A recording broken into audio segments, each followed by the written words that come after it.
Кутман достор, сапарыбыздын 5-күнү биз таңерте суу самыртабыз. Курут, кымыз, куурдак, жайлоо, боз үйлөр, көз күйдүргөн жаратылыш иши кылып мунун баары суу самырда. Андыктан биз менен бирге болуңуздар, алдыңкы мүнөттөрдө көрсөтүп берүүгө аракет кылабыз. Кеттик. Так, Ошко чейин суу самырдан 528 км экен. Күнүнө приблизительно 40 км бассам, примерно 12-13 күндө барып калат экен, Кудай буйруса. Эгерде батыраак 50 км бассам, анда 10-11-12 күндө барып калат экен.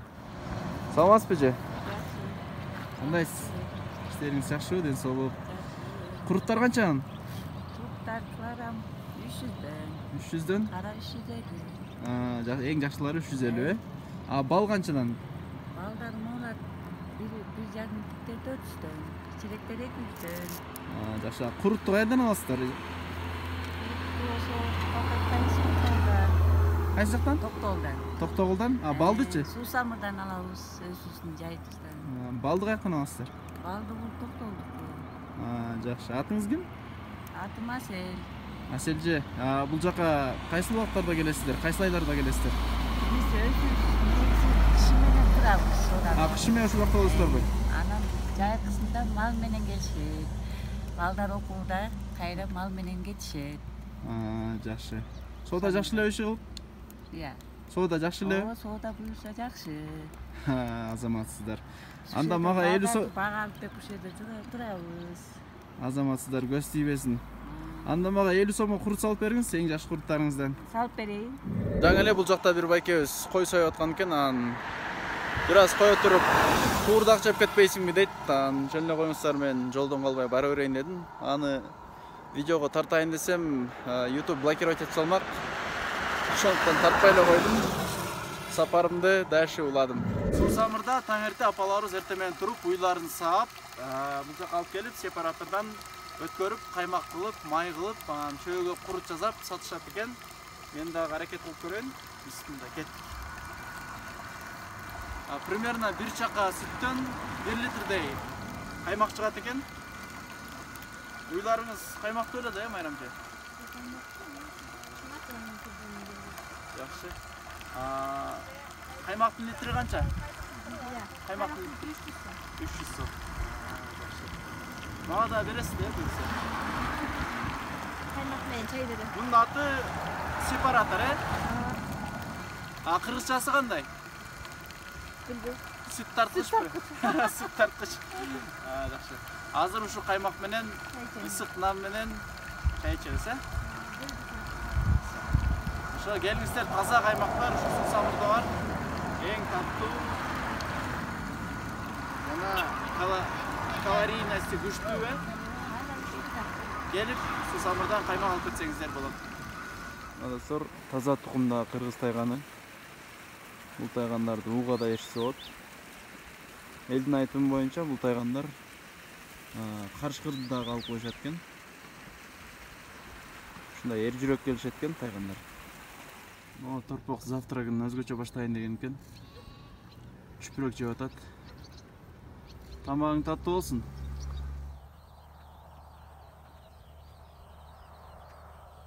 Мына достор, Кудай буйруса Парижге келип калдым.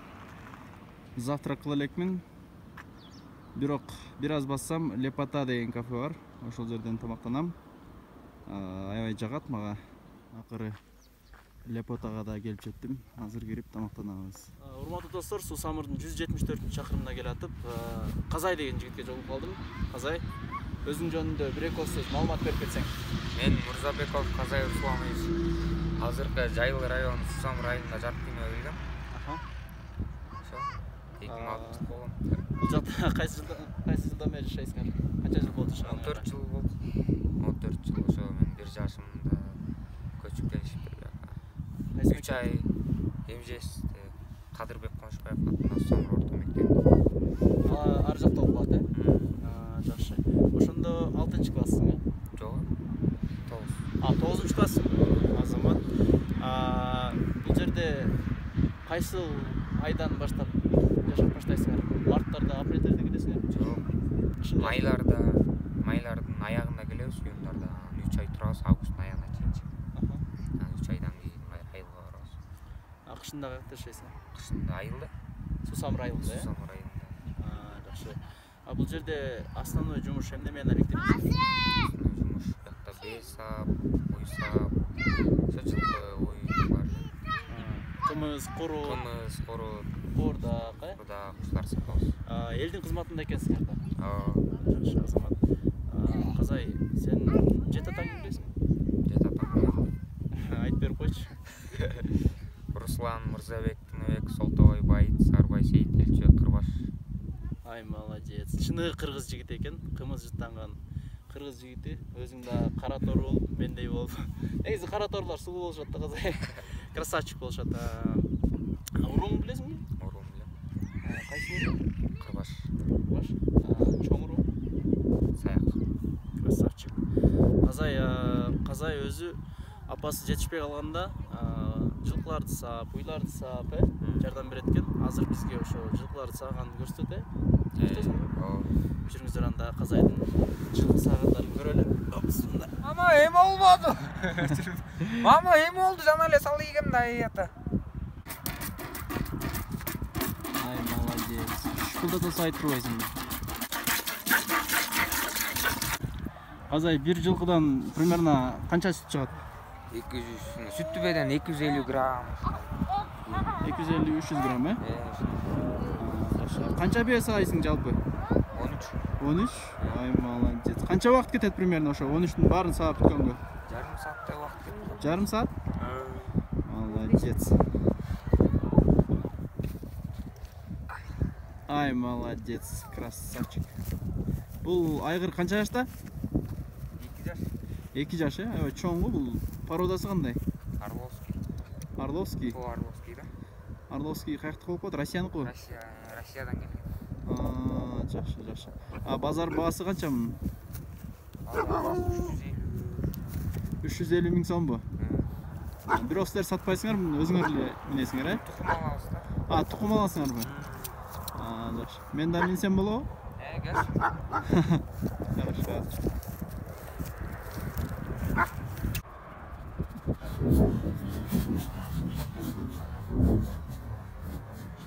Темирлер эмнеге турат десеңиздер, кышында аябай катуу шамал болот экен. Машиналарды оодарып салбаш үчүн бир аз да болсо ушу шамалдан коргоо болот экен. Мен мурда билбейт болчумун, эми билдим. Кыргыздын улуттук оюндарынын бири Алты бакан деген, орусча айтканда качеля. Бул алты бакан майрамдык иш-чараларда, ак чөлмөктө, Сармерденде коюлат. Муну көбүнчө сүйүшкөндөр тебишет экен. Мен сүйгөнүм тилекке каршы үйдө, келинчегим тагыраак айтканда. Кудай буйрса, келинчегим менен келип, алты бакан тееп кетебиз. Сон турбайбы, Тиги жигит аттарын айдап кетип атат, аттын үстүндө өзү уктап кетип атат. Түнү менен уктабаган окшойт байкуш. Жолдо келатсам, Сайрагүл эжекем мага жолугуп калып, таластан болот экен. Кымыз ичип кет деп мени боз үйгө чакырды. Сайрагүл эжеке, чоң рахмат сизге. Булар жөнүндө кеңирээк айтып берсеңиз, кандай аталат, эмне деп аталат? Энди муногу кыргыздын нукура, кымыздын нукура кыргыздын идиши да, чанач. Муну чанач деп коет. Бул эмненин териси? Бул эчкинин терисинен болот, текенин терисинен болот. Койдун терисинен болбойт, э? Койдугунан болбойт, койдуга айрылып калат. Эчкиники бекем болот. Бекем болот да. Муну болсо жасында 1 ай, 2 ай ыштыкка коюп ыштаймын. Жакшы. Ушу чанач менен, мунун ышы менен кымыздын эмеси чыгат да, баркы. Муногу болсо Бишкек деп коет. Муну Бишкек деп коет. Башы мындай болот. Жыгач Бишкек деп аталабы? Бул жыгач арчадан жасалат. Бишкек деп аталат муну. Муногу арчадан жасалат. Башы мындай. Узундугу канча болот примерно? Канча сантиметр? 1 метрдей. 1,5 метр. 1,80 болот. Узундугучу. Жакшы. Бул эмеси. Бени саап келген сайын мына мынча көрөнгө болот, астына кымыз. Бул кымыздын үстүнө бээ саап келип коюп сүтүн. Бизде бээни саап келгенде сүт дейбиз. Келиндер аны самал дейт. Биз сүтүн bunun üstüne koyup bulanıp ışık mı?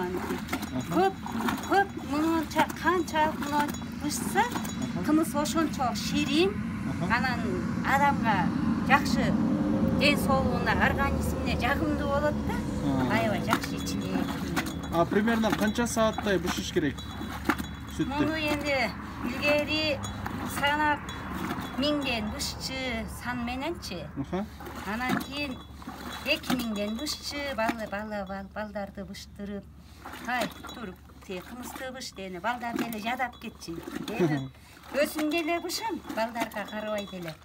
1 саат, жарым саат бышсам ошончолук ширин болуп, организмге жакшы да, ден соолуктуу чыңап турат. Илгери деген бул чанашты куйганда, муну жерге коюп алып, эме кылып туруп, маминтип кармап алып туруп, жерин түрүп алып туруп. Анан кийин эңкейтип, мынтип куйчу элек. Анан азыр болсо өзүбүзгө жеңилин карап эле, берине баклажканы тагып, современный кылып коюп турсуздар да, э? Эми мындай кылып баклажканы тагып туруп, анан кийин маминтип турат. Бурагандай эле кымыз чыга берет, э? Келиңиз, мен кармап берип турайын. Берге такай. Сымылда. Маминтип туруп эле, бышып эле мынтип куюп беребиз да. Бул эми биз асырткыларга оңоюраак окат. Түшүнүктүү. Мындай кайра осун бекитип коюп койсок, бул акпайт, жашынака болуп тура берет. Жакшы, билбей жүргөндөр болсо, лайфхак үйрөнүп алыңыздар, э? Андан кийин эле бул чанаштан мурда кымыз көп болуп, эни көп сааган учурда мыногундай саба деп коет, мыногуну. Муну саба деп коет да, азыр буга куйла элек. Бишкекти мындай салып, муну да бир 2 ай быштайм.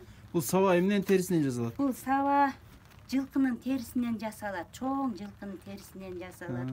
Бул жасаат саба кылаарда бээни жашынака алып, бычак тийгизбей, палта тийгизбей жашынака алып сыйрып терисин. Андан кийин ошо жүнү жылуу кезинде станок менен кырабыз. Кырып жүнүн мындай кылып сыйгалак кылып алабыз, кадимки эле чач алгандай кылып. Анан кийин муну теп-тегиз жерге керип туруп жаябыз. Анан жайгандан кийин коңур кургак болгондон кийин майлап жашынака алып. Анан кийин баягы ыштыкка алып барып жаап, муну да 2 ай ыштап. Анан ушу менен бир ыштап келсек, ушу бойдон күзүндө кымызыбызды жыйнап туруп, муну жашынака алып жууп тазалап, бүктөп алып кете беребиз. Сабага канча литр кымыз батат божомолдуу түрдө? Божомолу 80 литр. Анан 100 литр батат. Чаначкачы? Чаначка 15 литр, 20 литр батат. Анан бул нерсе кымыз көп болсо, бул жакшы нерсе. Жакшы. Асыркылар болсо күч элекке кылып эле, кымыздарын ачуу кылып эле жакшы иче алышпай жатпай. Андайды мен кылабадым да. Аябай патриот экенсиз, боз үйдүн ичине Кыргызстандын жерегин илип койгон экенсиз, э? Мындай компактарды жасап, көрпөлөрдү. Бул чыныгы кыргыз боз үйү турбайбы, э? Жыгачтан нукурак Нукурак, жыгачтан мону деген, жыгачтын баарын, жана самбитал деген тал болот. Түз өсөт. Ошондо өстүрүп алып турган ушундай кереге, муну ук деп коет, муну найсага окшошторду ук деп коет, тигини түндүк деп коет. Эми мунун айнеги да кыргызча айтканда түндүк деп коет. Түндүгү? Анан мунугулар болсо кереге деп коет. Жанагы керегем сага айтам, келин сен ук деп коет. Ушудан калган да. Ушудан калган экен да. Анан кийин мыяк болсо ашкана. Биякта аялдардын буюму ушул жакта турат. Келиндердин, аялдардын буюмдары ушул жакта. Аялдардын буюмдары ушул жакта турат. Мына ашкана, бул ашканан чыккан деп коет. Бул чийда чыккан деп коет. Бияктын баары бока таш, идишак ушул жакта. Бул жакта да көрсөтүп койсом болобу? Азырынча идишак кое элекмин да. Анан кийин бул кирген оң жагы ушу аял айымдар жак болот. Бул сол жак болсо жанагы мырзалардын эрлери турат, мырзалардын жүгөн. Ушу мырзаларга тиешелүү жак ушу сол жак болот. Төрчү төр бул жак. Төр болсо коноктор отурушат. Коноктор келгенде казан асып, тамак тартып сыйлайбыз. Сайрагүл эжеке, дагы бир суроо да. Илгери кээ бир үй бүлөлөрдө бир эле боз үй болгон да. Анан кийин бир үй бүлө баары бир боз үйдө жашашкан да. Бир боз үйдө жашашканы рас. Анан кийин жана келин алып, абышка байбичелер келин алганда, жакта көшөгө деп коет эми. Көшөгө ушул жака тартылып, аппак көшөгөнү тартып, келин ошол жакта жатат да, ошол жакта жашайт.